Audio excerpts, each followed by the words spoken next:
IPO akseleran ini akhirnya menarik perhatian pasar sebagai fintech lending pertama yang bisa melantai di Bursa Efek Indonesia. Apa yang menjadi latar belakang akseleran memilih jalur IPO ini sebagai metode penggalangan dana? Oke, jadi kita as a group ini udah melakukan bisnis lending ke UKM selama lebih dari 5 tahun terakhir ya. Nah, kita udah menyalurkan pinjaman lebih dari 6,5 triliun sampai Desember kemarin. Per tahunnya 2022 itu 3 T-an, dengan growth yang juga bagus. 5 tahun terakhir growth penyaluran pinjaman kita sekitar 96%. Lalu kita juga udah siapkan funding untuk pendanaan pinjamannya juga kuat. Kita punya lebih dari 200.000 pemberi pinjaman retail dan berbagai lembaga keuangan yang mensupport kita dalam kerjasama loan channeling. Serta yang terakhir NPL-nya juga kita jaga. Desember kemarin NPL kita sekitar 0,41% dari outstanding.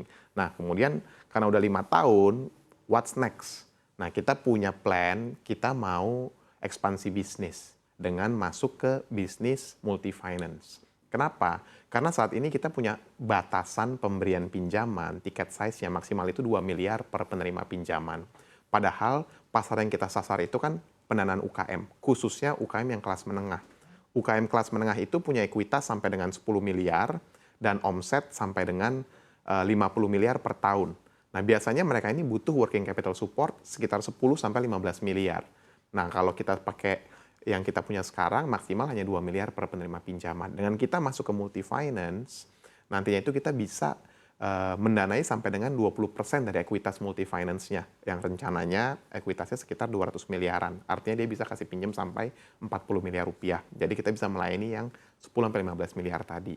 Nah, itulah kenapa kita IPO, di mana kita tadi menargetkan untuk bisa raise sampai dengan 358 miliar, 36,5 M-nya untuk akuisisi, 99,99% saham PT Pratama Interdana Finance, kemudian 200 miliarnya untuk menambah modal. Nah, dari situ kemudian kita akan bisa menyalurkan pinjaman dengan tiket size yang lebih besar tadi.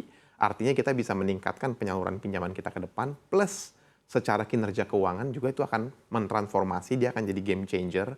Karena kita ngelihat produk kita akan sama persis, bedanya hanya tiket size-nya aja. Artinya biaya proses waktu yang di-spend untuk pinjaman yang sekarang 1-2 miliar, itu akan relatif sama dengan yang 10-15 miliar. Jadi struktur biaya kita sama, sedangkan revenue-nya bisa 7-10 kali lipat. Karena dari tiket size 1-2 miliar jadi 10-15 miliar.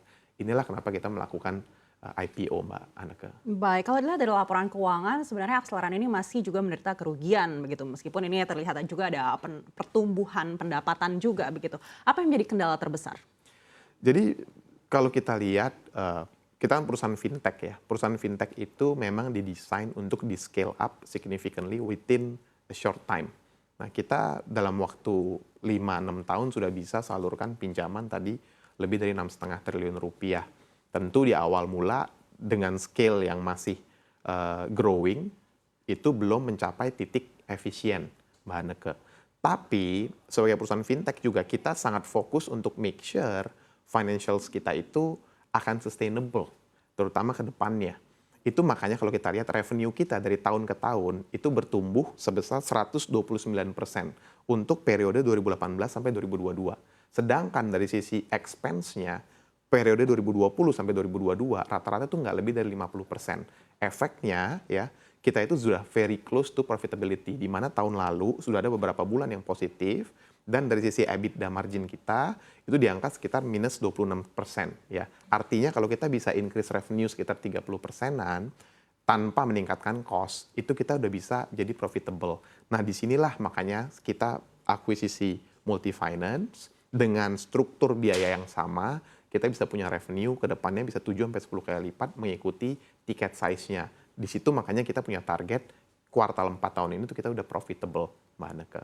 Baik, tapi bicara multi finance ini menarik juga karena multi finance di Indonesia ini kan memiliki peta kompetisi yang cukup berbeda gitu, dari segmennya juga berbeda. Kesiapan dari akseleran seperti apa? Nah, disinilah yang menariknya, kita nggak ngelihat multi finance lain sebagai kompetitor kita. Kita sama-sama paham kalau multi finance itu pada umumnya bermain di pembiayaan kendaraan bermotor ya, roda 2, roda 4, atau elektronik, atau heavy equipment.